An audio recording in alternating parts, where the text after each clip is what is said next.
Off we go. So we were talking about randomness. Oh man, oh man. So we learned that the NumPy library, come on guys. We learned that the NumPy library gives us a way to select things randomly from a list of things that we might want to choose from. So like heads and tails, stuff like that. We remember our comparisons. We remember so many different things. We learned how to branch. So remember our if-else's. You have a condition, you do it. If it's true, it runs one side. If it's false, it runs a different side.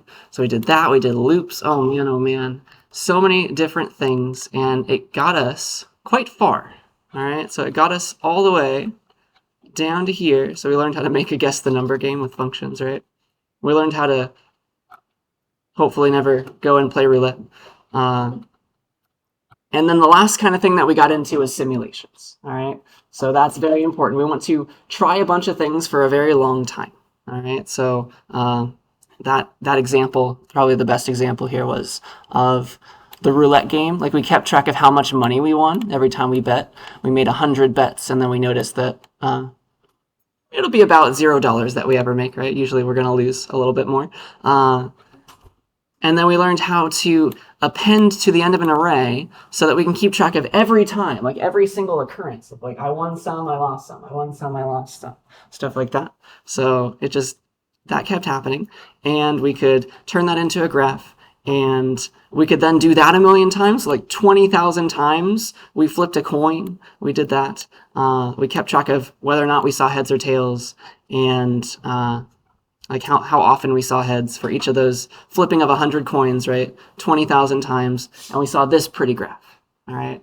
And that looks very much like something we're going to soon care about. All right, so that's where we're going. That's simulations in a nutshell. Are there any questions about how we got to this last time? Because like that was key. We made a function that flipped 100 coins and counted all the heads. We kept track of all of that. And then we did that process of flipping 100 coins and counting all the heads 20,000 times. And usually you get about 50 because we're modeling a fair coin randomly. Okay? So that's what's going on. That's how it works. And yay, I just had to talk for 5 minutes and it finished. Awesome. So yeah, we can continue from there now. And I'd like to get into just a silly little idea. Let us talk about probability now. All right, have we ever, I guess in high school, you're kind of forced to learn a little bit about probability, but not too much. I don't assume that you've taken a statistics class yet. That is not a prereq for this class, which is nice. So let's learn a little bit about probability. All that we're going to need. We'll learn a little bit more as time goes on, maybe. So, okay, you can have the lowest probability is 0% chance of a thing happening, right? That just means it never happens. The lowest probability value is 0. And if you have something that is probability 0, that means it's never going to happen. Like the probability of pigs flying, in theory, is 0. All right. The highest value of a probability is 1. So we think about it in terms of a range between 0 or 1. And you know that that is the same as 0% to 100%. Just two ways of thinking about the same thing. So the highest value of a probability, at least as far as math is concerned, is 1. That means it's always going to happen. So the probability that we have lecture today is 1. Yes, that's that. Yeah, so you can also think about the opposite probability, because that's useful. So it's always in terms of this thing called an event. So that's something that you want to have happen, or something that could possibly happen. We call it an event in probability land. So like me flipping a coin and it landing on heads. A coin landing on heads is an example of an event. All right, so anything you could take the probability of is called an event. That's the fancy technical term for that. And yeah, so let's say that we have some event that is probability 0.7. Like we have a loaded die that's going to land on 6, the highest number or something, with 70%. Then you can also think about the chance that that thing didn't happen, right? What's the chance that your loaded die lands on a different side instead of the 6 that you wanted it to be, right? Well, it's the opposite of that, right? If it's 70% chance that this thing might happen, then it's 30% chance that it won't. Does that make sense? Because they have to add up to 100%. You can't have more than 100% probability. It's got to be like, goes up to that at most, right? So the probability that the thing doesn't happen is 1 minus the probability that it did. So 0.3 or 100% minus the probability if you're dealing with percentages. But yeah, that's some math that you could want to do. Sometimes it makes more sense, or sometimes it's easier to think about one event in the opposite way, and then you solve for the real way by taking its complement. Okay? So that's a fun thing that we'll get into later today. Are there any questions about this probability? Just things that we've probably heard once upon a time. We're going to make it concrete today. So yeah, let's continue. So all right, we have more ideas. Let's say that we have an experiment that we want to do. Like we want to flip a coin or we want to roll a die. Okay. All the possible things that could happen when we run that experiment are called our outcomes. All right, so like if you roll a die, 20-sided die, 6-sided die, your outcomes are the numbers that would appear on the die, right? It will never just like land on its side or something silly. It's always going to land on a number. So if you have like a 6-sided die, then your outcomes are it lands on a 1, lands on a 2, lands on a 3, all the way to 6, right? So those are going to be your outcomes. If it's a 20-sided die, like your outcome is it's going to land on the 1, the 2, the 3, all the way to 20. And yeah, so let's think about those things. If all of your outcomes are equally likely, like it's perfectly random, it's not a loaded die, everybody has the same chance of happening, then you can solve very quickly, right, for the probability of something. And so we use capital P for the probability of something, and then A is like a generic event that we'd like to have happen, like what's the probability of thing A happening? You say that as P of A. It's just, well, you count the number of ways, number of outcomes that could make this thing A that you care about happen, and then you divide by the total. So, for example, here are some examples of that. Like, what's the probability that we roll a 1? So, like, P of we get a 1, something like that. Probability of rolling a 1 on let's say it's a 6-sided die again. So we got only 6 sides. 1, 1, 2, I forget how they're ordered. But let's say we have this die. Like, what's the probability that we get a 1? Can somebody tell me? If all outcomes are equally likely, it's not a loaded die. It's perfectly random. 1/6. Yeah, 1 over 6, because there's 6 sides. Does that make sense? 1 over 6, whatever that is in percentage land, multiplied by 100. I don't fully remember. So like we can ask Jupiter, hey, and let me draw some dashes today to remember that we're doing something new. Like what's 1 over 6, Jupiter? Oh, it's like 16.7%. Cool. So that's the probability of rolling a 1. Probability of rolling an even number, right? Probability, I say like P even, maybe. Something like that. That's kind of how you think about it in math. It's going to be, well, what are the number of outcomes that make evenness happen on a die? It's going to be, well, it could have been a 2, a 4, or a 6, right? If it's got 6 sides. So there's 3 outcomes that could have made that happen, right? There's 3 different ways for evenness to happen, and there's 6 total possible ways that the die will land on a side. Yeah. So that makes 3 over 6. So that's a 50% chance that you get an even number, which makes sense in theory, I hope. Yeah, so that's just some syntax, some new ways of writing answers, but nothing really fancy, I would say. All right. So, all right. What I'd like you to try now is essentially what we did last time. All right. Maybe I should have put this here. That could have been the first thing that we did today, honestly. But I'd like you guys to take what we did before, this process of like we flipped 2 20,000 coins and we counted the heads and we took like a histogram of them all. I'd like you to do the same thing for Titanic passengers. All right. I'd like you to pick 100 Titanic passengers randomly, I think. And let's see. Let's count how many died. And I think that's what I want, right? Count how many died. You can do that. And then turn it into a function that returns the count. So let's think about this in order. So let's do maybe just step 1. Let's try to get this first one working, right? Step 1, and then I'll help you with it, and then we can continue. All right. So that is essentially the same as this idea. All right. Flip 100 coins and count the heads. So see if you can try to include our Titanic table, get that ready, and try to maybe make a function if you can, but like you don't have to think about it in the function form right now. Just like do it once. Try to pick 100 passengers and count how many of them died. Because if you think about it, here, let me read in the table so that you can kind of see what I want. Titanic equals table read table, Titanic.csv. Notice how the survived column is ones or zeros, and we have a very nice function in NumPy land that counts non-zero things, don't we? So see if you can try to pick 100 Titanic passengers randomly and count how many of them died. Okay, does that make sense?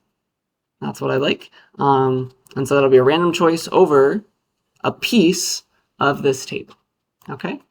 So take a few minutes, try that part, and then you can do the rest if you'd like, but I'll bring us back after a few minutes to show you my answer, and then we can continue. Okay?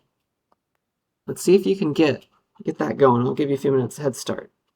And do ask me questions as you're trying it.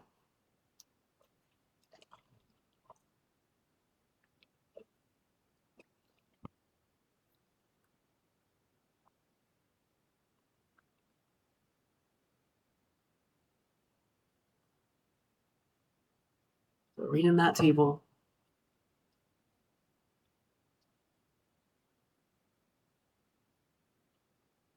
Select 200 or 100 random Titanic passengers.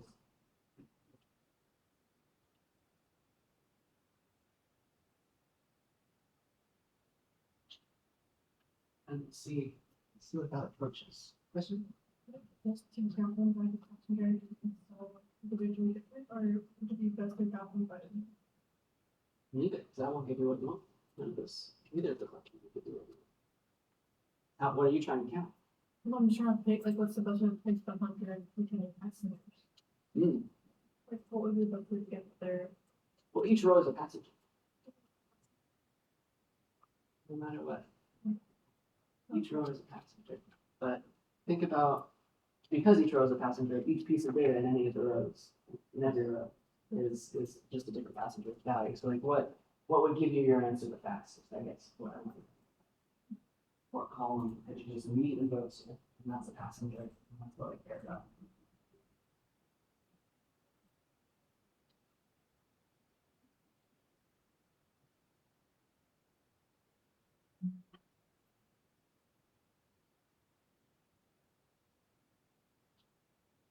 You can also get the code from class for last time, if you want to go and copy my stuff.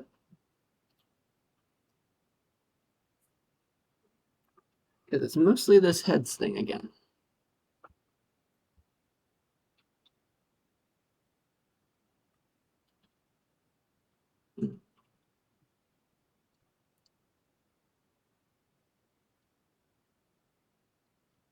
Did I show you?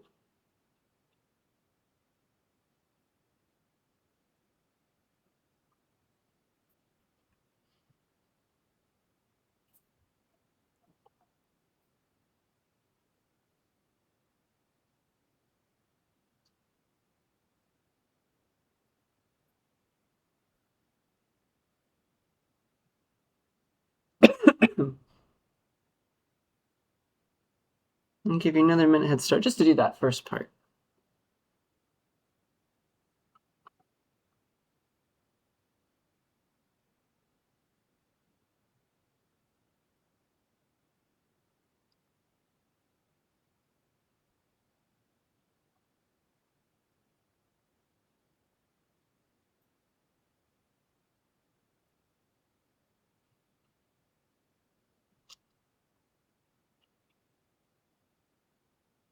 I want to do that.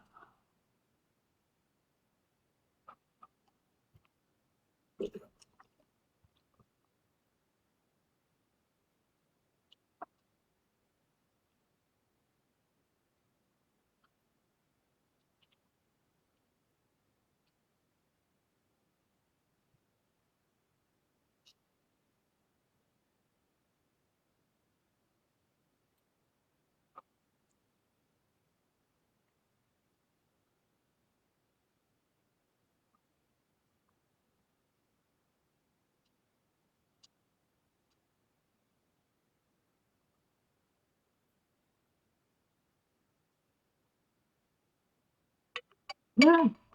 All right, that's way too loud. Okay. Here's my thoughts. Well, if I just want to count how many died, And like which column gives me that, right? Is the survived column. Yeah. So because each different value of each row is a different piece of data on each passenger, I could just immediately go to the survived column. Does that make sense? Like just get that, pick 100 random things from it. I've just got data on 100 random passengers. Does that make sense to us? That's what I would do. I am sweeping something under the rug that we're going to get into in the next chapter, because technically when you do np.random.choice, it duplicates some things. You have the option of picking the same passenger twice, 3 times even. Just like for coins, right? It's picking heads and tails, like it's duplicating all that 100 times. So that is something we probably don't want here. That is in the documentation page if you want to go look at that. You can say replace equals false. Don't replace, please. But we won't get there right now.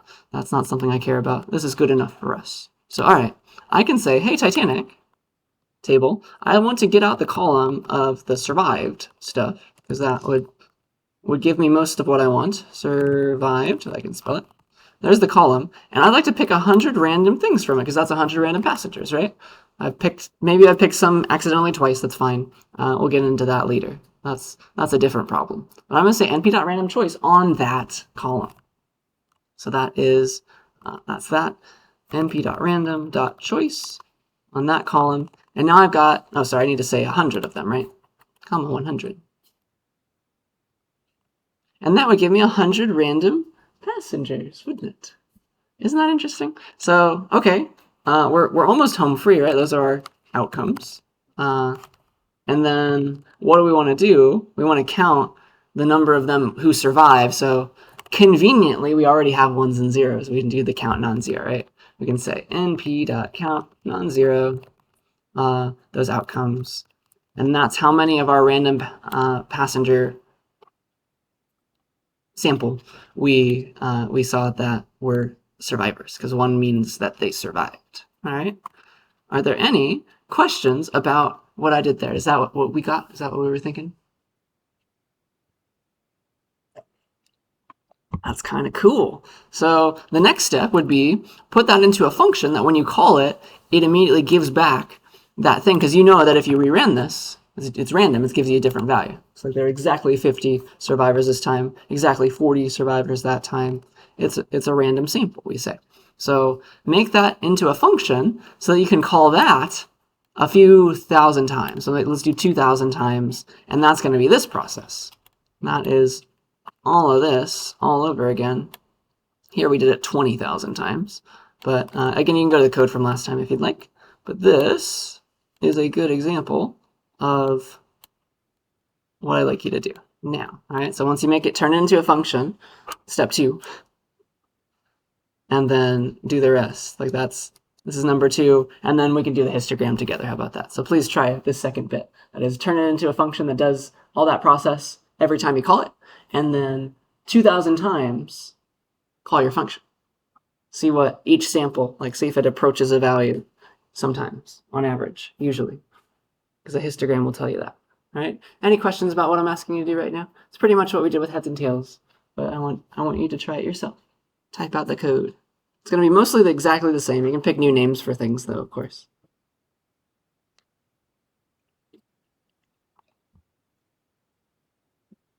So you're going to loop. You're going to loop exactly 2,000 times, keeping track of the survivors each time in an array that you name something.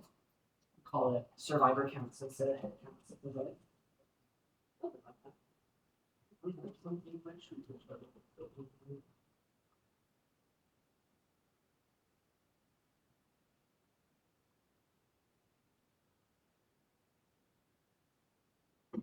See, we can make a history of it. See,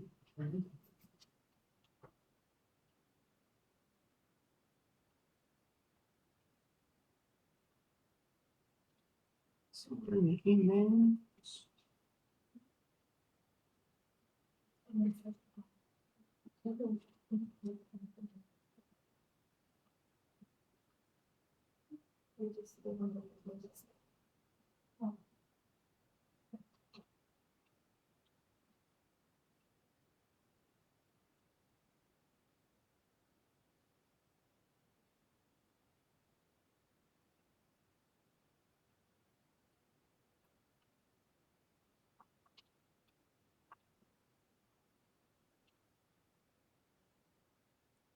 I'll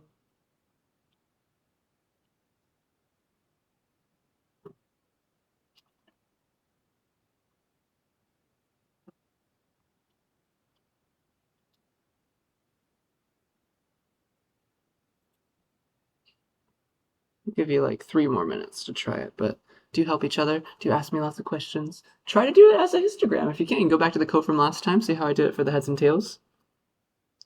See what happens. See if it looks similar. Might.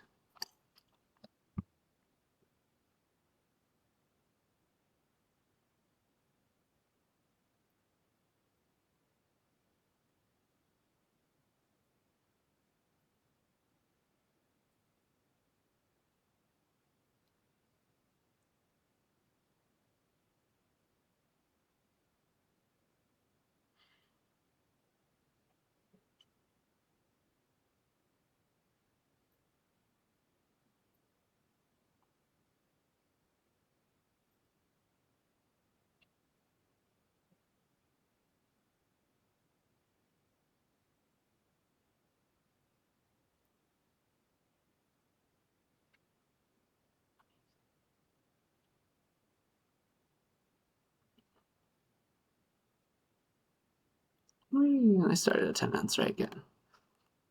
I forgot. Forgot if I did.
Another 40 seconds, and then I'll show you my answer.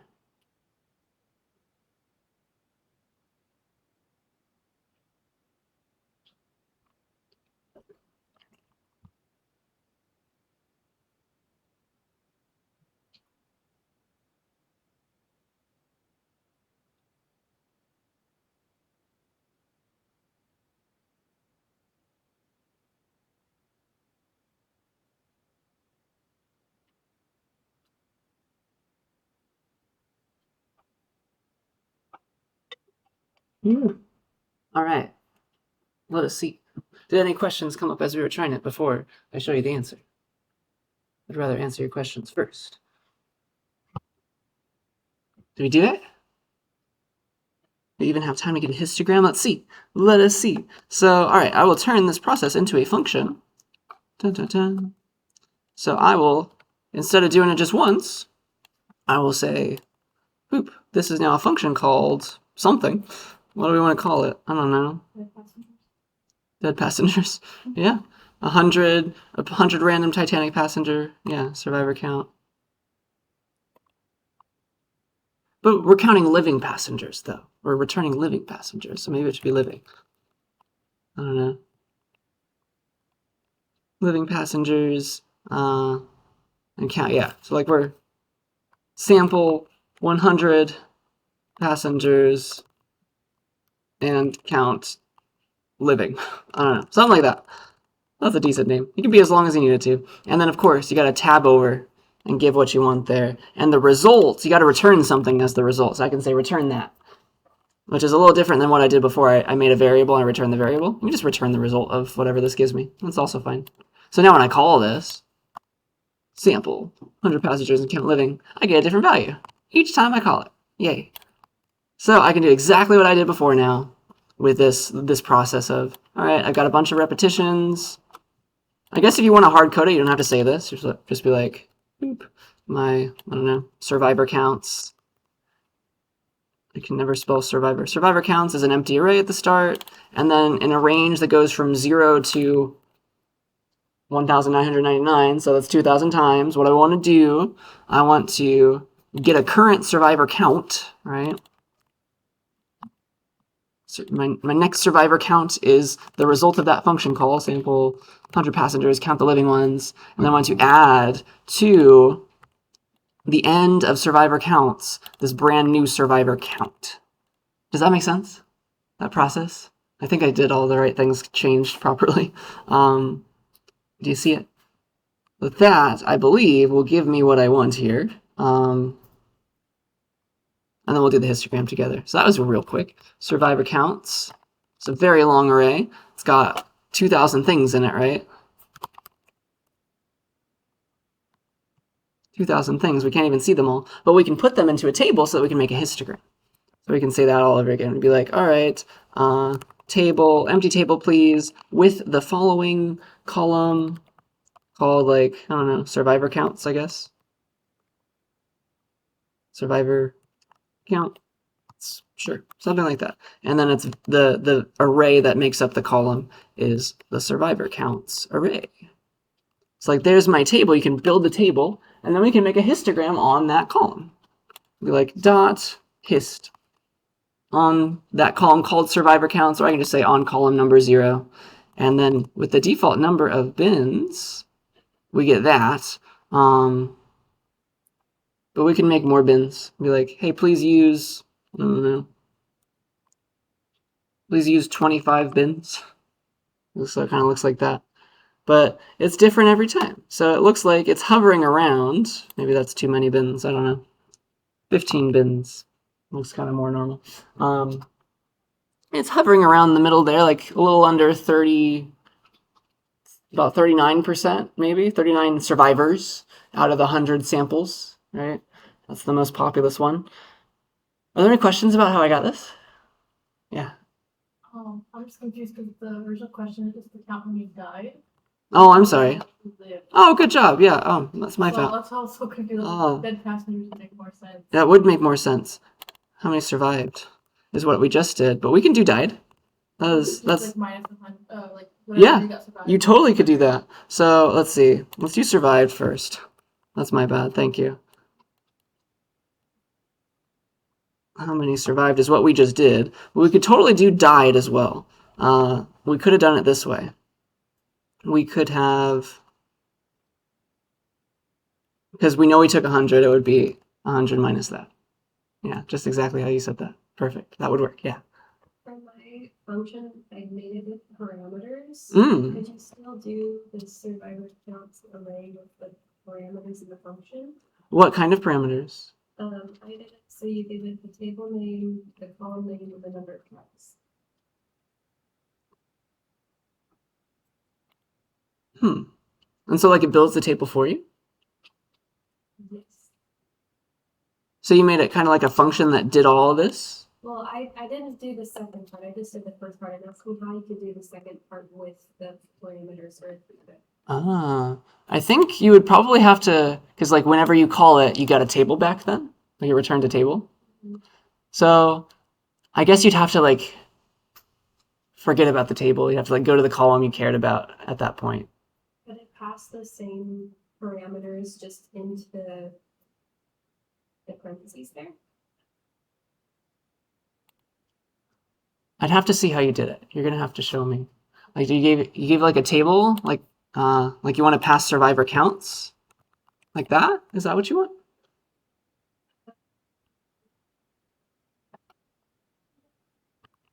I'm not very good at communicating. No, yeah, you'll have to show me after class or something, because I'm interested. I'm just not sure.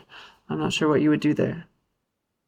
Because I guess the goal of this loop is to make a big long array of 2,000 numbers. And so you'd have to turn, if you're going to give back a table, you'd have to convert that to a number somehow. Okay? Yeah, that's what goes on in my mind. So yeah, you can count the deaths. That's my bad. So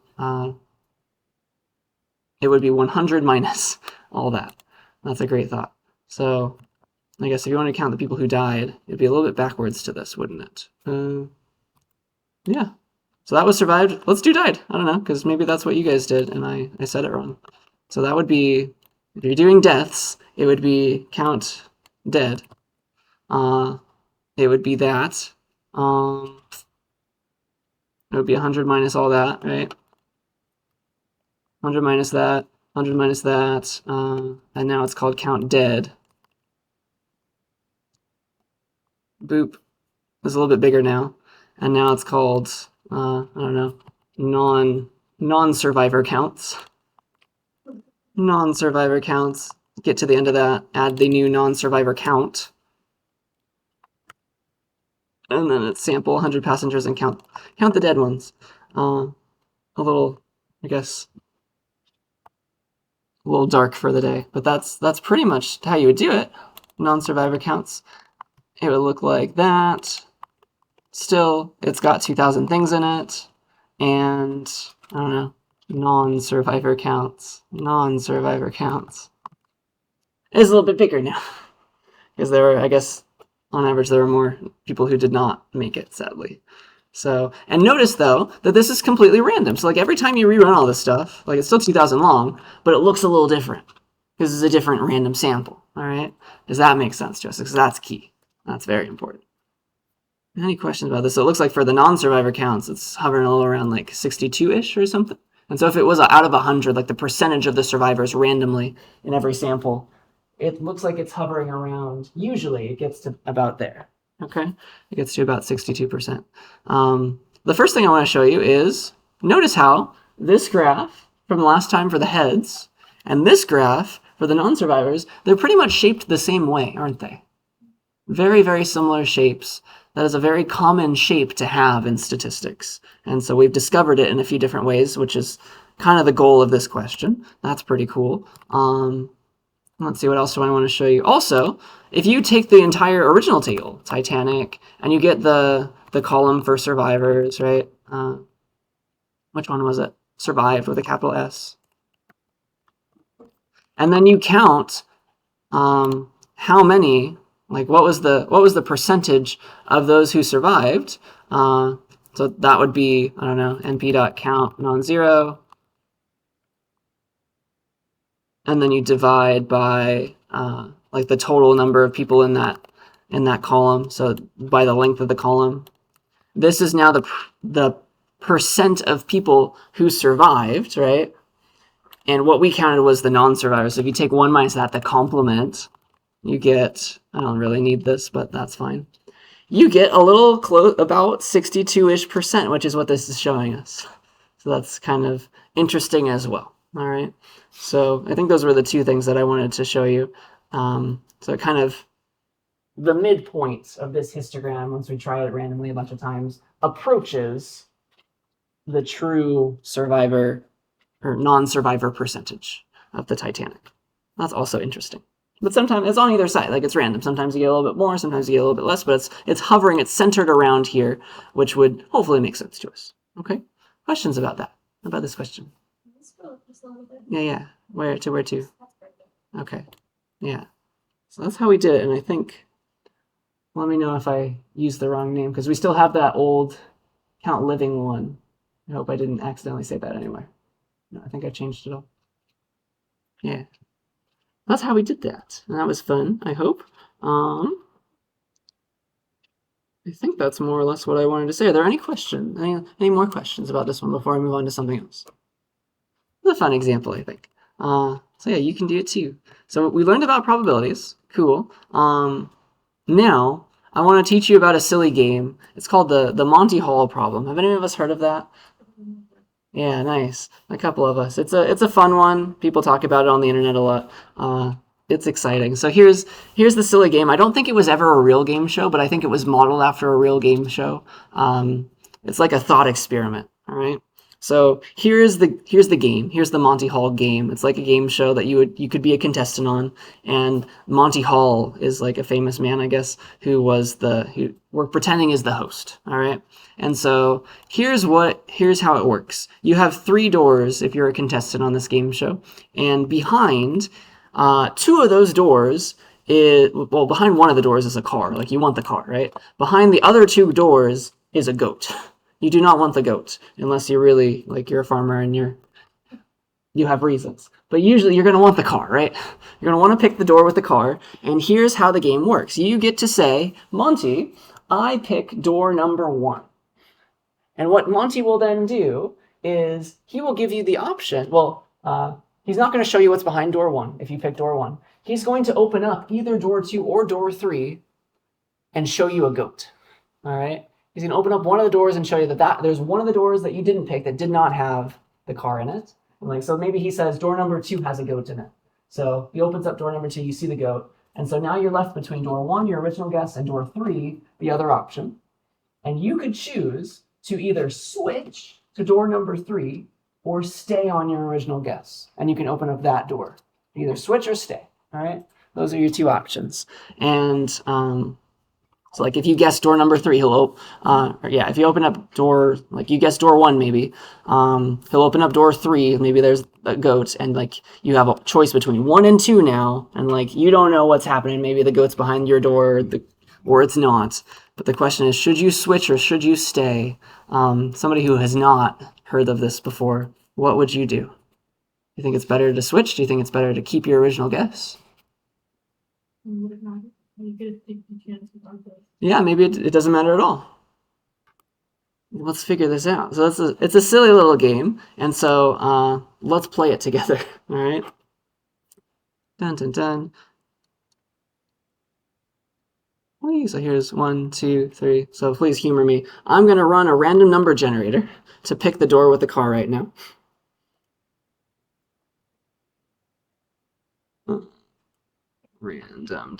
Rand int 1 3.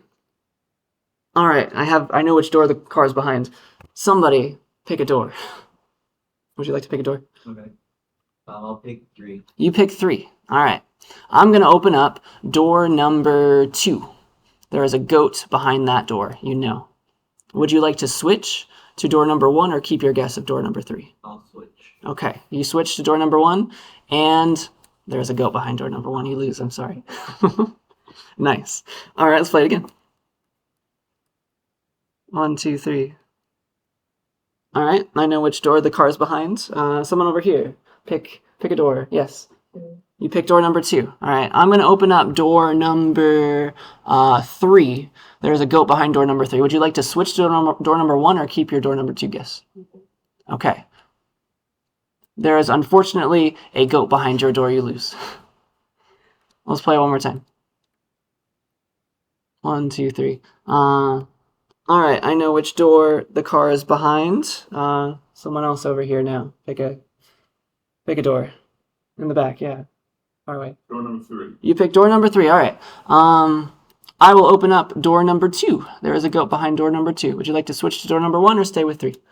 Stay with 3. Stay with 3. I'm sorry you lose. There's a goat behind your door. I got unlucky. Yeah, that's pretty unlucky, isn't it?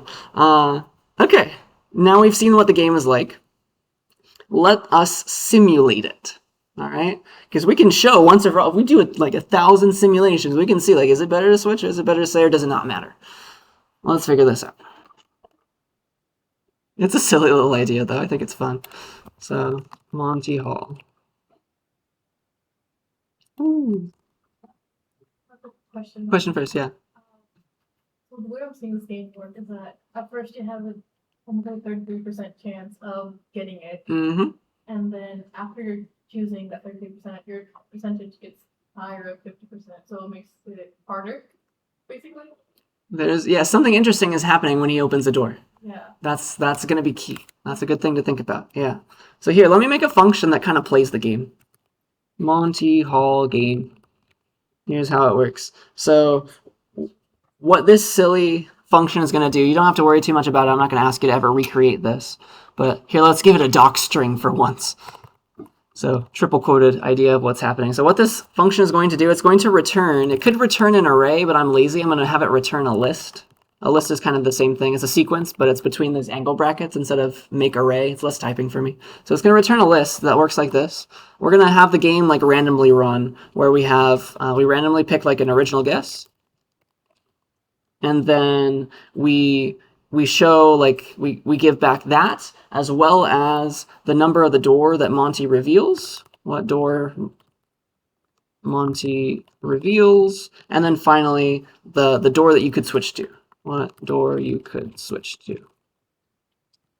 And so that's like an iteration of the game. So like those are all your things. You have your random original guess. We'll have it be random. We'll have Monty pick randomly which door to reveal, and then we'll have also the door that we could switch to, and we'll figure out, like, we can also like randomly put a car behind it as well. So that's how it's going to work. We're going to randomly choose which door has the car as well. So like it's a perfectly random game. We're assuming that that's how the game show was. So let's make that happen. So here are all our door options. We've got an array. We'll use arrays this time. We've got door 1, or I guess what's behind the doors, I guess is the question. You have goat number 1, goat number 2, or the car. Okay, those are the things behind your doors. And then you make a guess originally, right? Which door do you want? It's going to be one of those things, right? Your guess is a random thing behind each of those doors. So it's np.random.choice on our doors. Okay, something like that. I don't know why somebody, spam caller, is calling me. All right. So essentially our guess is one of these things. Does that make sense? Because that's what's behind the door that we guessed. Think of it that way. That's fine. That's our guess. And now we have to decide, like, all right, which door did Monty reveal and which door could we have switched to?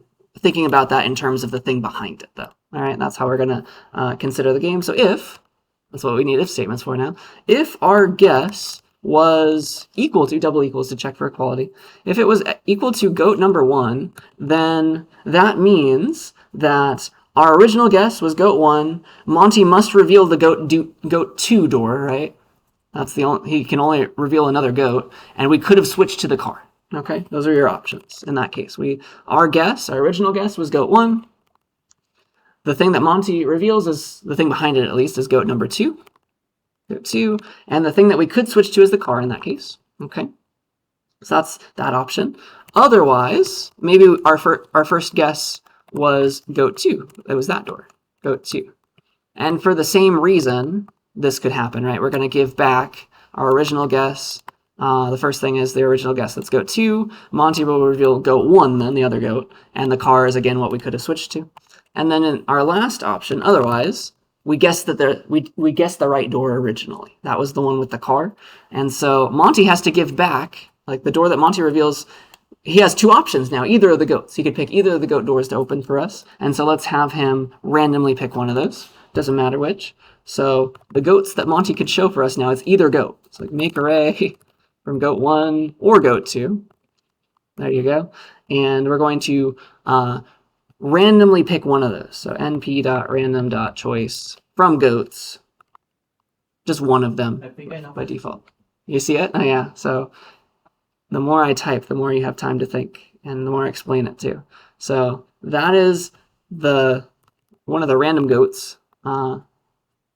I guess I can't do it this way, actually. There's an np.random.shuffle, actually.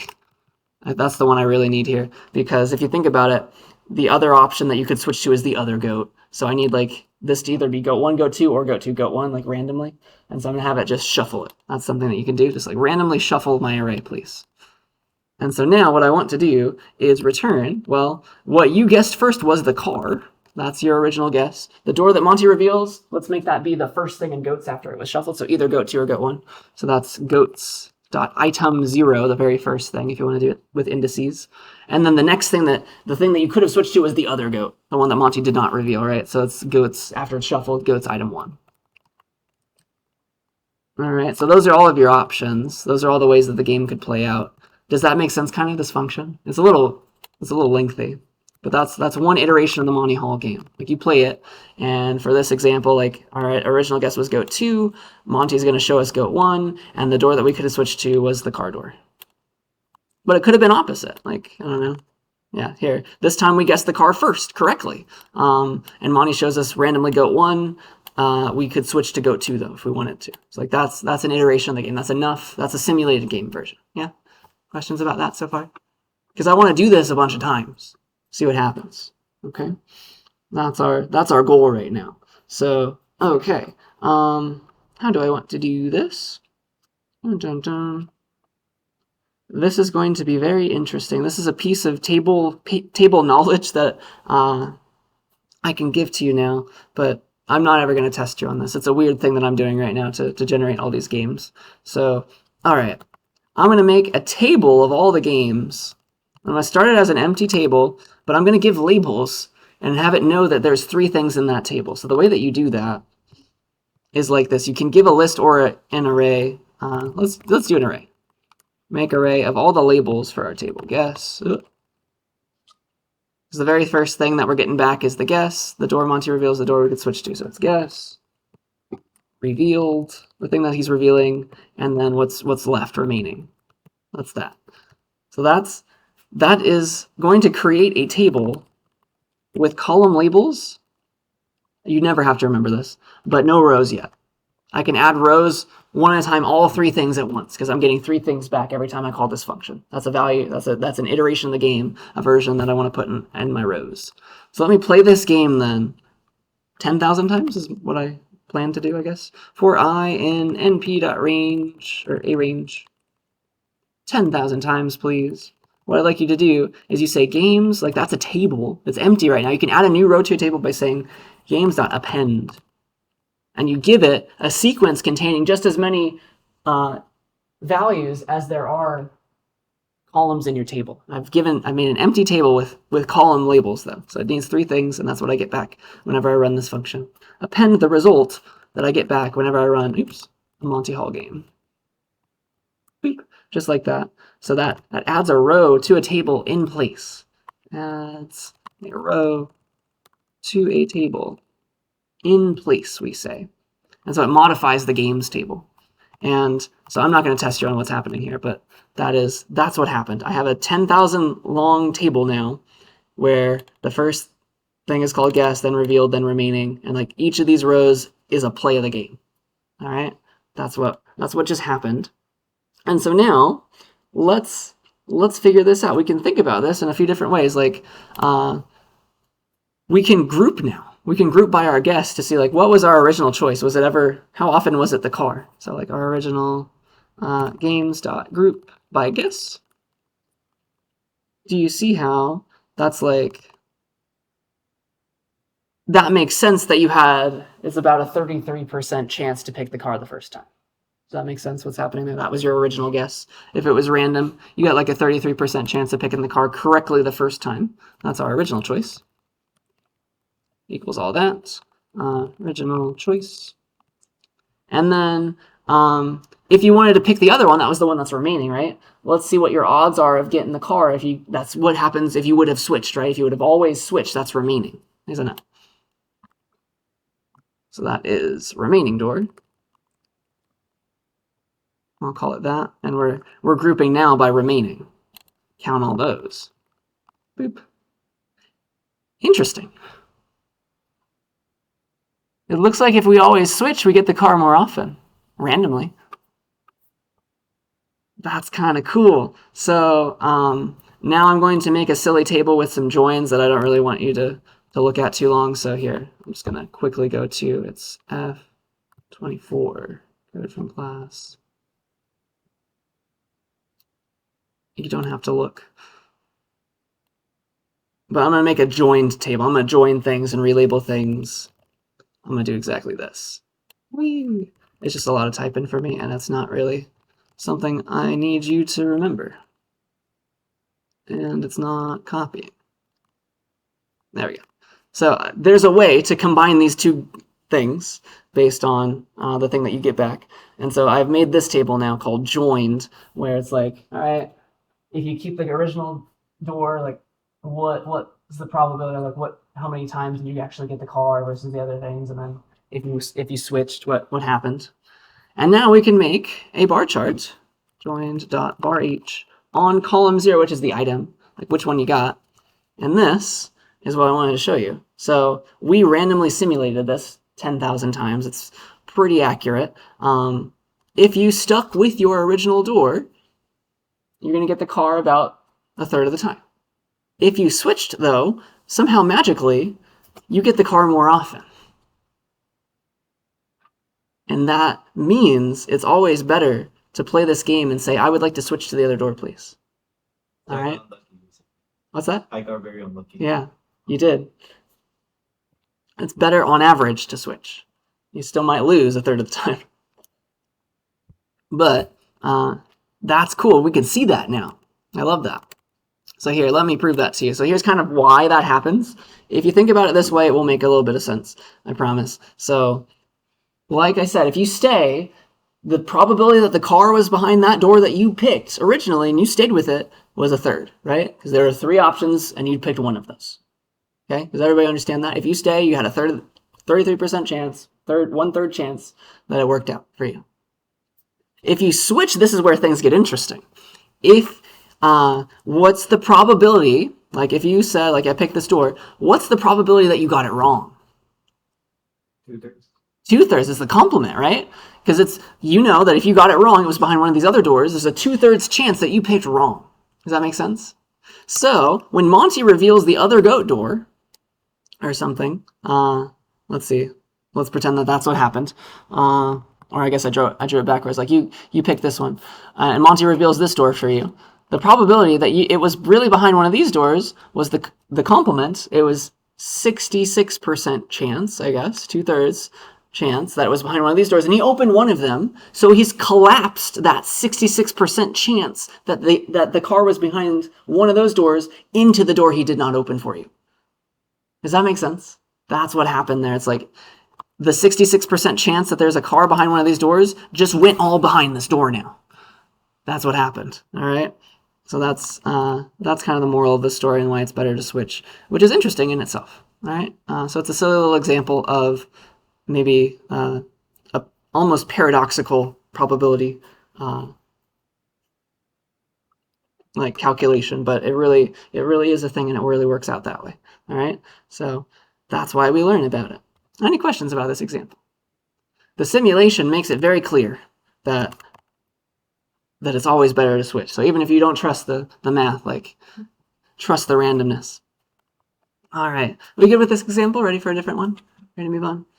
All right. What else do we have for the day? So we've got, let's talk about probabilities some more, because it's going to be important. It's going to be very, very key to the rest of the class. So you can add probabilities. You got to be careful about it sometimes, though. So like, let's say you got some dice and you roll them. Like, what's the probability? I guess I should just say probability singular. What's the probability that you roll a 2 or a 4 when you roll your dice? Well, they're 2 different events, right? They're 2 different things. They don't influence each other. It's just like, it's the probability that I rolled a 2 plus the probability that I rolled a 4, right? Because you've got 2 options now. There was a 1/6 chance that I rolled a 2. There's another 1/6 chance that I rolled a 4. If I want to know that I rolled one or the other, it's just like 2 or a 4. It's like, just count how many are 2 or 4. There's 2 of them over 6 total. Does that make sense? So you can add them together. If they don't overlap, though. So you can add probabilities with a plus as long as your events that you're counting and trying to see, like, did one thing or another happen, as long as they don't overlap. The second they overlap, then you have a problem, all right? Because it's like, if you hear all your options for rolling dice, maybe you're like, I want to know if it was even or it was one of the higher numbers, like 4, 5, or 6. Like if it was there or there. Does it make sense now that you cannot add? Because if you added up all your options, you'd be like, all right, for the blue stuff, it would be, what, a 1/2 chance. For the green stuff, it would be a 1/2 chance, right? You can't say now, can't add those up and be like, with 100% probability, it's either even or a higher number. Does that make sense? That is not true. It could have been a 1 or a 3. Those are your other options, right? So it's a 4/6 chance somehow. Like, how does that equals 4/6 somehow? So you have to worry about the things that you double counted. Like this guy, you double counted, right? And then this guy, you double counted. You got to subtract them. And you have to worry about it. If you do a bunch of additions, then there might be some weird things that are both included and excluded. It gets really ugly. So we're not going to deal with that too much in this class, but that's a thing, all right? So if they're different, you can always add them, all right? But sometimes you do have to worry if your events overlap. The things you want to have happen, they overlap. Okay, that's adding probabilities. We good with that? Maybe we've seen it before. You can also multiply them. That's the other thing that you can do. So, for example, let's think about this in terms of coin flips. Like, what's the probability that you roll exactly? You have a coin and you roll it and you flip it. The first time it was heads, you flip it again. The next time it was tails. Like, what's the probability of that? You can start multiplying. Let's pretend that we have like a fair coin where it's half and half probability of each of those. You can think about it this way. Think about it as a table. Like, what are the odds that, like, this is your first roll? This is like the way the universe could go. Either you roll a heads on your first roll, right, or a tails on your first roll, and you got here, right, to each of these states with either like 0.5% chance for that one, 0.5%, or excuse me, not percent, 0.5 probability for each of those ways, for heads or tails. And then you wanted to also like see what happens in your next roll, right? You wanted heads first, then tails after that. Well, if you did roll heads first, what happens? What are your options after that? Well, either you rolled heads again, right? Or you rolled tails. And then same if you rolled tails first, though we don't care about this side of it. Either you rolled heads after that next, and then you rolled tails after that. And again, there's a 0.5 probability, 0.5 probability on each of those routes. 0.5, right? And so at the end of the day, you're in one of these four options. Does that make sense? You're in one of those four options randomly, and it's a quarter chance for each of them, right? I hope you see that because it's uniform is the fancy term. Any of those could have happened for you. It's going to be a quarter chance, 1/4 chance, and a way that you can get that is by multiplying. Like, all right, I had a 0.5% chance of getting my heads that I really cared about. Like, that brought me over here. And then after that, I also wanted tails, so it's still like you now have a 50-50 chance of going either way. You can multiply and say, all right, I want to go down this route. I want this to happen and that to happen. So it's an and thing rather than an or thing this time. You can multiply them together, and 0.5 times 0.5 does give you 1/4. It gives you 0.25, which is what we care about here. All right, it's like that and then that. It's kind of like doing the branching for you in a sense. Are there any questions about that? That's why the multiplication will do the right thing. So that's kind of nice, kind of useful. So that lets you have an order. So multiplying probabilities is really good for and. Like, I want this thing and this thing to happen. And adding probabilities is good for or. Like, I like this. I like to know what's the probability of this thing or this thing happening. 2 or a 4. Versus heads and then a tails. Okay, that's important to remember. Yeah. So here, let me have you try it now. So we can probably stay together. You guys can shout out your answers, but I'll give you some time to think about them. So let's pretend we have, because like probability was invented for gambling. Let's say that I've got 3 cards in my hand. I'm not showing them to you, or I put them down and I shuffle them. So I've got the Ace of Hearts, I've got the King of Diamonds, and I've got the Queen of Spades. I'm gonna shuffle them. I don't even know the order at this point. What is the chance? What's the probability that I get the Queen? There's only 3 cards right now. It's these 3. What's the chance that I get the Queen and then the King? So take a couple minutes to think about that and compute a probability. And if you're brave, you can tell me.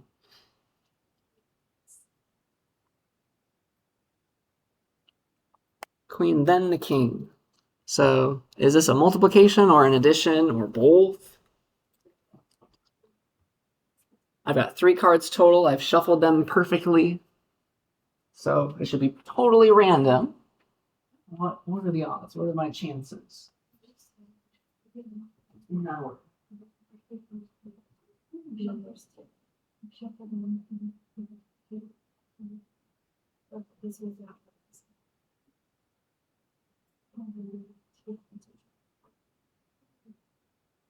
Oh, it's also important to say that I'm taking them without replacing them. So once I take one, I don't put it back in and shuffle again. So it's not there anymore. Like, I can't get 2 queens or anything like that. That's not a possibility. Is it when like you shuffle them, you pick one out, shuffle them again, pick another one out, or is it just like we It's shuffle not them? happening. It's without replacing them. So it's not putting it back in. Not like you take it out, you don't put it back in. Yeah, you just pick it up. Okay. Because then it could get weird. So it's different to a coin in that sense. It's different from a die as well. Because you could have rolled 2 6s with a die. For this one, I'm not replacing. I'm not putting the card back in. I can't get 2 queens.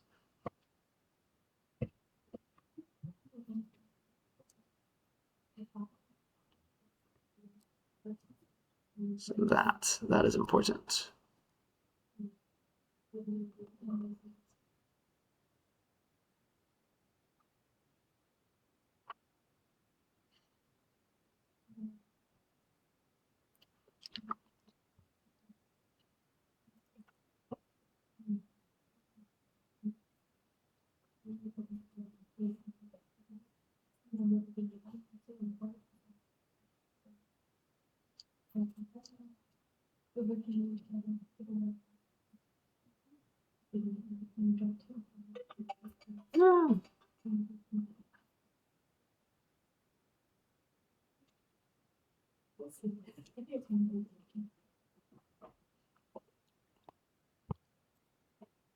All right.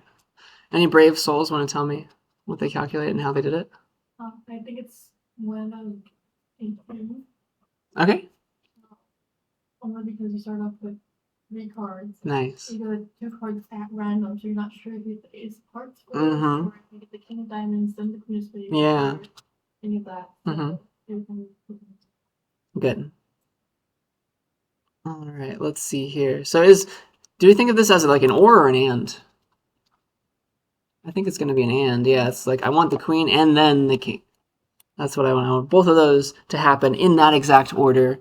That's important to me. So let's just think about the queen first. Like, what if I shuffle it? What's the chance that I get the queen first? 1 in 3. I got 3 cards. That's for sure. The probability of me getting that queen. And then now, what's the probability of me getting the king next? Is the question. And then yeah, this is interesting because like how many cards are left at this point? There's 2 cards left. So probably simulate this. I might be thinking about this wrong. Let me look at. Let's see here.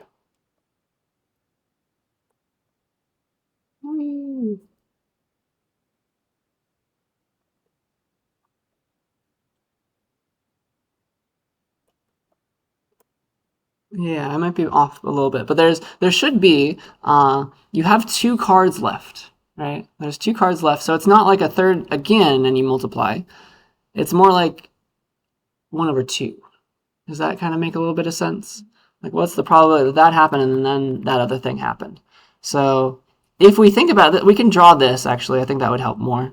It's like, what's the option? Like, I got the queen first. That was like, I could have got the ace first, or the king, or I could have got the queen. There's like a third chance of each of those. And then, after that, I could draw, if I draw the ace first, then I could either draw next the, it's the king or the queen that's left, right? If I drew the king first, it's either the it's the ace or the queen that I have to think about. What are the other options? And this one's ace or king, right? And which one do we want? The queen. Queen then king. So that's just 1 out of it's gonna work out that way. 1 out of 6. Does that make sense? And so that's going to be what we thought about. Like, it's a 1/3 chance that we got the queen first, and then you have 2 things left to choose from at that point. It's one of those 2. All right, one of those 2, and you can multiply them to get 1/6. Does that make sense? I think that's right. I think we did it together correctly. So that's that one. Question? What if we did put the queen back? If you did put the queen back, then it would be 1/3 times 1/3. Because now you have 3 choices for the second round again. So you put it right back in, assuming you shuffled it. Yeah, good question. Other questions? Because I have one more for you. Let's try this one now. I have the same thing, same setup. I draw at random without replacement, so I don't put them back in. What is the chance that I draw 2 cards, right, and I don't put them back, that one is the king and the other is the queen? Try that one. I'll give you a couple minutes.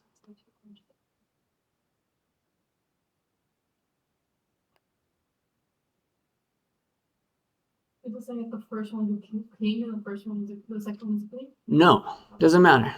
Doesn't matter as long as I'm holding at the end of my picking 2, the king and the queen. That's what it's asking. This is subtle. That's why we're asking it. It's important.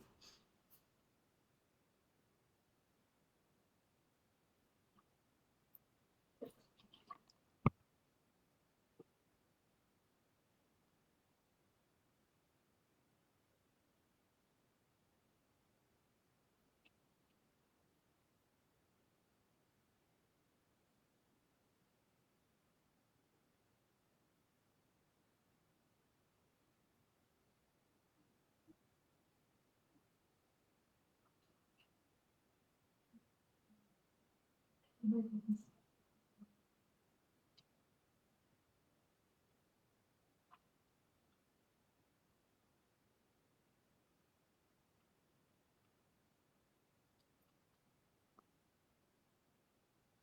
minute or so to think about it.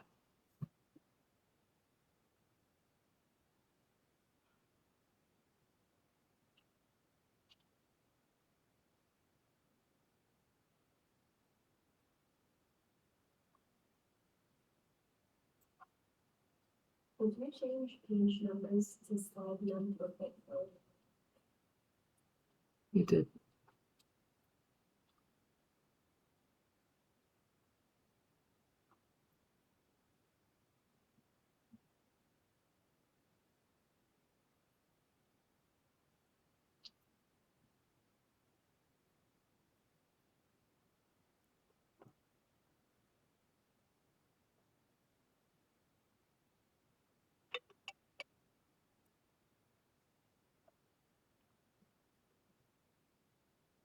All right.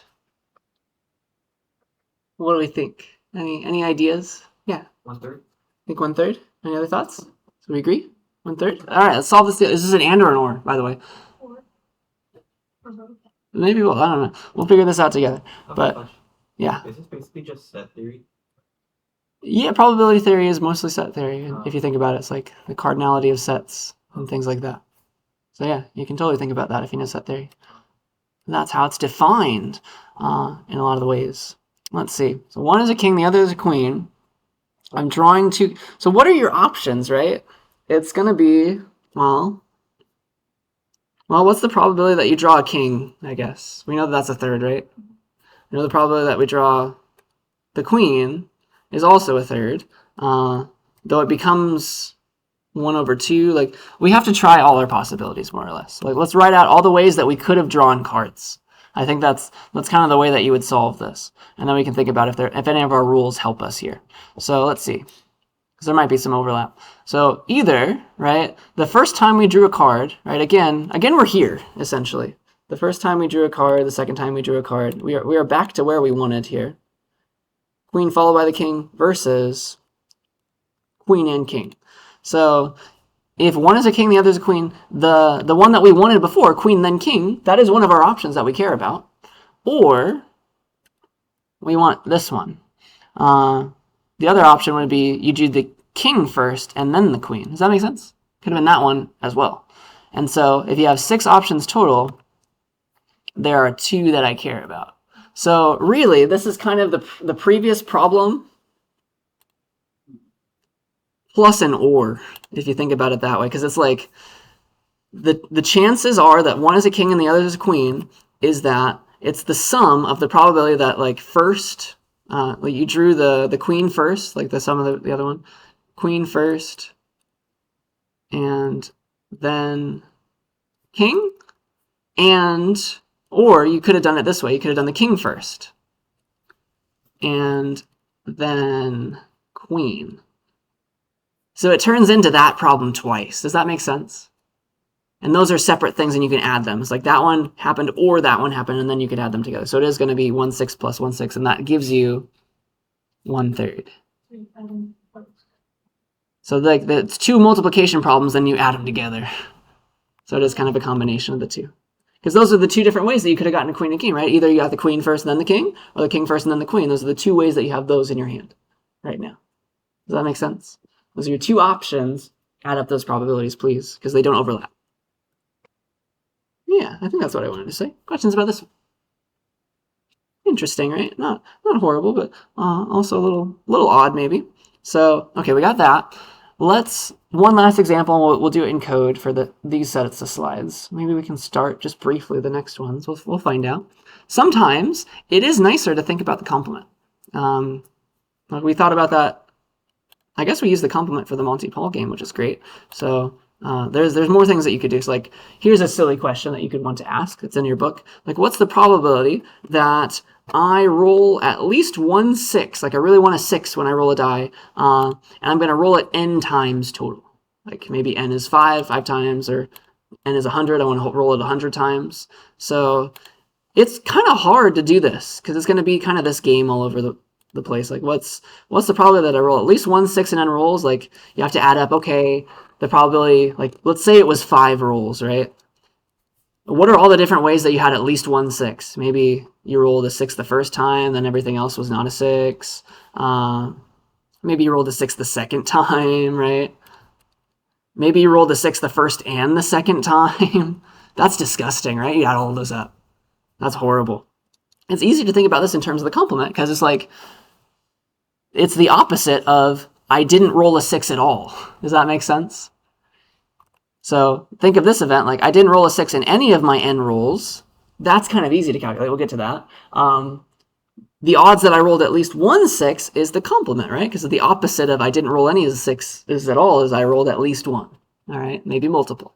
So does everybody see that you can get the complement? And like if you solve this and took the complement, you would find the right answer. Like that's an easier way to think about it. Or it's a way to think about it, at least. I haven't told you that it's easier. But I claim that it's easy to solve for this probability, that you didn't roll a 6 at all in any of your n rolls, because it's one of those multiplication things again. So the probability that you didn't roll a 6 in your n rolls, let's say you had 5 rolls, it's just like, well, the first time you didn't get a 6, so it was 1, 2, 3, 4, or 5, you had 5 6th options for that, right? 5 out of 6 options. It was 1, 2, 3, 4, 5, but not a 6 for your first roll. And then again, it was right? It was 1, 2, 3, 4, 5 for your second roll, and it was 1, 2, 3, 4, 5 for your third roll, and it was 1, 2, 3, 4, 5 for your fourth, and for your fifth roll. Does that make sense? And so that's a very easy calculation now. It's just like 5 6th to the power of 5, which is our, like, how many n rolls we're doing. And so if we just take 1 minus that, we'll get the probability that we rolled at least 1 6 in the n rolls that we had our choice, our options for. Okay? Questions about that? So, that's right. And so it gets less and less likely. Like this becomes super duper small. This complement one that we're going to take the complement of. As you have more rolls, it gets closer and closer to 0. It gets more and more likely that you'll roll at least 1 6. Like by the time you hit 20 rolls or something, like it's almost guaranteed. So let me try that for you. That's an example of multiplying probabilities.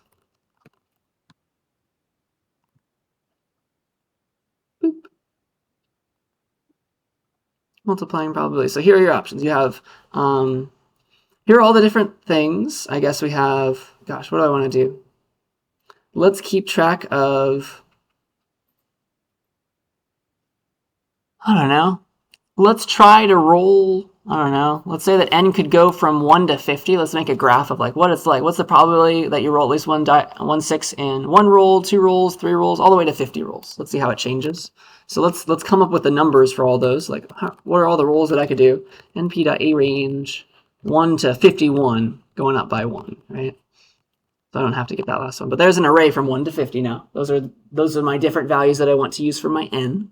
Okay, and then I want to gather some results. Essentially, I want to take my 1 minus, like, what's the probability that I rolled? You don't roll a 6 in your n rolls. It's going to be 5 6 to the nth power, and I'm using the rolls as n. So I can do this. It's a little weird. 5 6 something to a power is the double star in Python, and rolls is an array, and so it's going to take 5 6 to the power of all of these numbers, essentially. And I get all these. They're very small. The e means times 10 to the negative 1, times 10 to the negative 4. Even. It's getting really, really small as you're going. But like that's how I can get 5 6 to the power of all these different values in the rolls array. And so that is going to be, and then my chances, what I want is the complement of that 1 minus the probability that you didn't roll a 6 in any of those rolls. So I wanted that. The chance that I, in one roll, get a 6, 1 6th. The chance that I get a 6, at least 1 6 in the second, if I roll twice, oh, it's this one. That's almost 31%. That's not bad. So it gets bigger and bigger, and we can make a table of that. All right, but does it make sense how I calculated this? Like rolls is all the numbers from 1 to 50, and then here is for each value of rolls, because I can do cool array-like things by just giving it there. It applies it to everybody. I'm doing that calculation for every different value from 1 to 50. Okay, that's what's happening right there. And so I can make a table of this. I can be like, results table equals, give me a blank table with columns, we've got rolls, is just the rolls, the numbers themselves, and then we've got chance, our chances here. Chance of at least 1/6 is 1 minus the probability that you didn't get a 6 at all for all of those rules. 5, 6 to the power of those numbers. And that is it, and that's my results table. So if I roll just once, I have a 1/6 chance to roll twice. That's 1 minus 5/6 squared, I guess becomes that. 1 minus 5/6 cubed becomes that, and it gets more and more likely that I'm going to get at least 1/6 as I roll more. And we can make a plot of this. I think a scatter plot would be the right one. So on rolls as our x-axis. So results dot scatter rolls here. And you can see how it's getting real close to 1 by the time we get to 50. Very, very likely. So that's kind of cool to think about. And let's see what it is for the 50th one. It's like results dot where the rolls number was right at the end, 50 there. It is 99.99% likely that you're going to have at least 1/6 by the time you hit 50 rolls. So that's pretty much 1. Nice. All right. But does that calculation make sense in how we simulated it? It's a fun little idea there. Let's see. I think that is more or less this set of slides. Are there any questions about anything we did today? I could go over because we have a few more minutes left. Might as well use the time. So I'm going to give you homework 5 due date now because that depended on this chapter. So I'll just make it due whenever there's a new date, at least a week from today. Whenever there's some new, there's a time that you don't have an assignment due. We'll get to that soon. But I don't know. We have 10 minutes. We can try to start the next slides. I can get us started. Let's see how much we can do. What do I want here? That's chapter 10 stuff. So at least I can introduce it a little bit maybe. Let's see here. That's that one. So chapter 10 is all about sampling. So we did a little bit of sampling by picking random things in the previous chapter. We're going to hit that a little bit harder in this next chapter. Okay? That's where we're going. And so that's going to be chapter 10 stuff. So if you'd like to start reading that, this is the chapter for that. Yeah, I might as well explain a little bit of sampling and show you at least one example maybe if there's time. So what we did, like when we flipped a bunch of coins. We flipped a bunch of coins. We took a bunch of Titanic passengers, alive or dead. That was called taking a sample.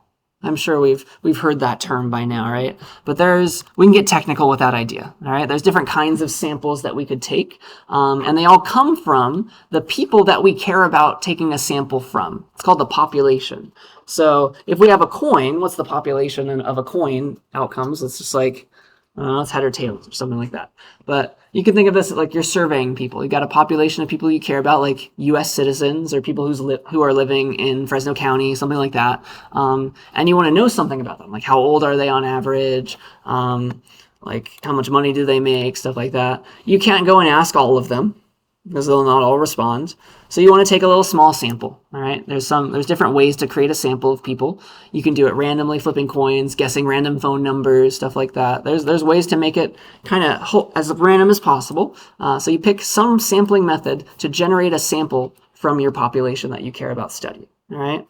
And then the goal is, with a big enough sample or a random enough sample, you can infer things about the original population. Like you can come up with the average age, even though you didn't ask everybody their age. You can get really close to the right answer, usually, if you do it right. All right, so that's where we're going. And yeah, there's a bunch of different kinds of ways to make a sample. The easiest kinds are the ones that aren't random. So a deterministic sample is a kind of sampling where there is no randomness at all. Like I'm going to pick myself and that's it. Like you've already set out and you've said exactly who you're going to pick.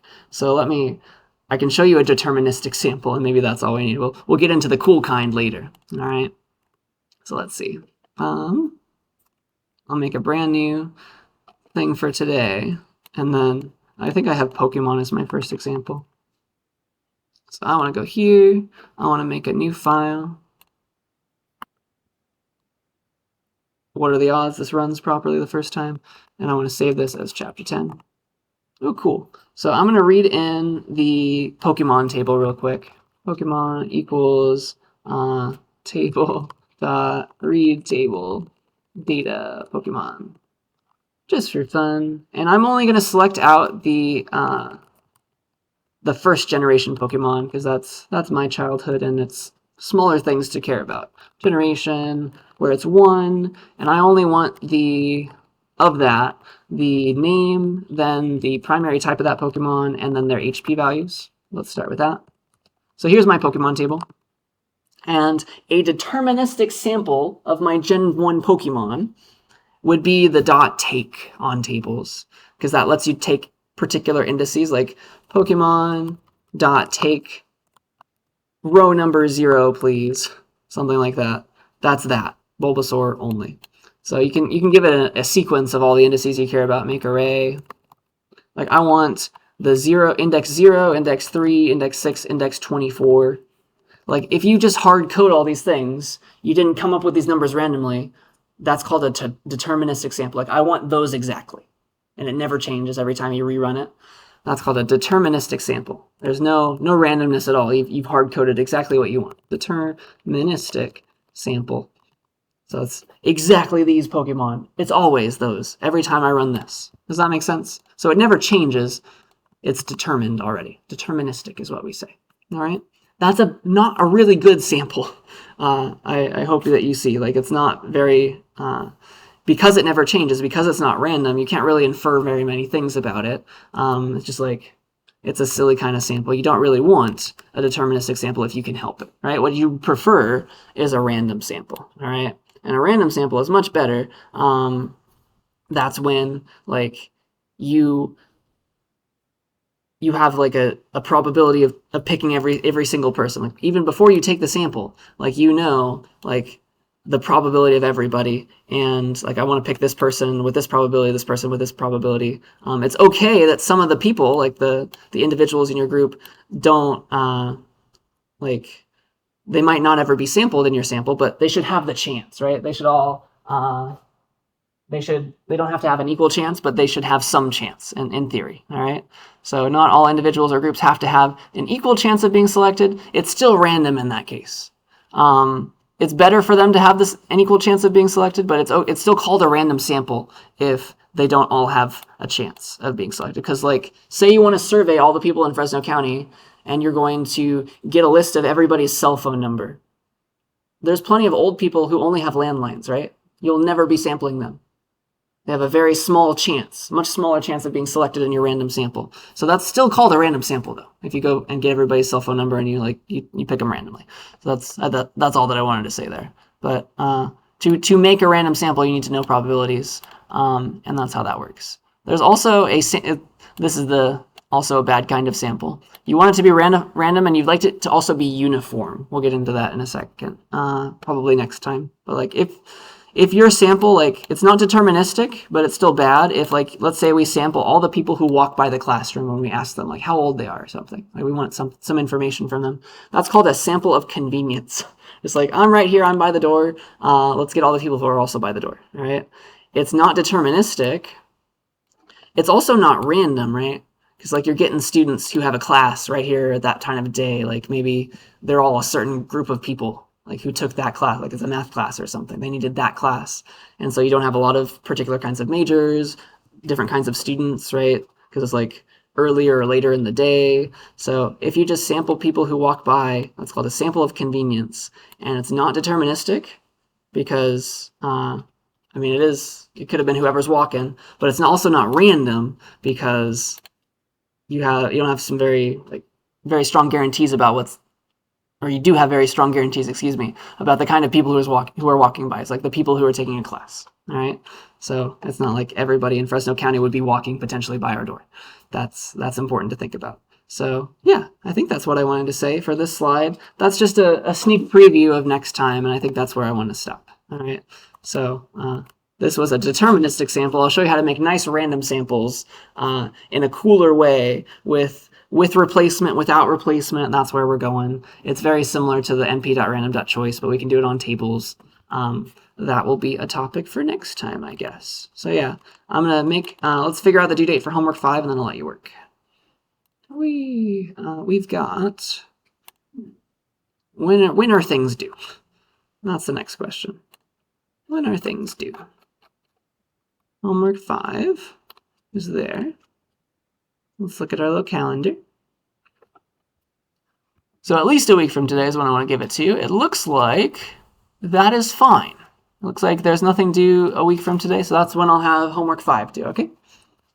It'll be due the 24th, and I will deal with that after I stop the lecture video. So yeah, are there any questions about anything we talked about today before I stop everything? Let you work? All right, I think that's all that I wanted to say.